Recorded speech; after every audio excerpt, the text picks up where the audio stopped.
మన పురాణాల ప్రకారం మనకు 14 లోకాలు ఉన్నాయనే విషయం మీకు తెలుసా?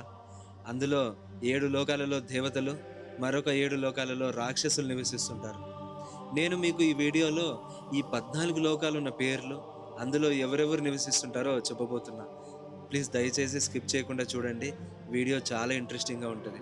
ఒకవేళ నచ్చితే లైక్ చేయండి, సబ్స్క్రైబ్ చేయండి. ముందుగా భూలోకం. ఇక్కడ మనుషులు నివసిస్తుంటారు.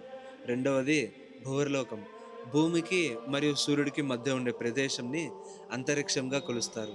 ఇక్కడ సిద్ధులు, మన పితృదేవతలు ఉంటారని చెబుతారు. మూడవది సువర్లోకం. దీనినే స్వర్గం అంటారు. నాలుగవది మహర్లోకం. ఇక్కడ గొప్ప గొప్ప మునులు, ప్రజాపతులు నివసిస్తుంటారు. ఐదవది జనలోకం. ఇక్కడ బ్రహ్మదేవుని కుమారులు నివసిస్తుంటారు. ఆరవది తపోలోకం. వైరాగ్యం పొందిన తపస్వీలు నివసిస్తుంటారు. ఏడవది సత్యలోకం.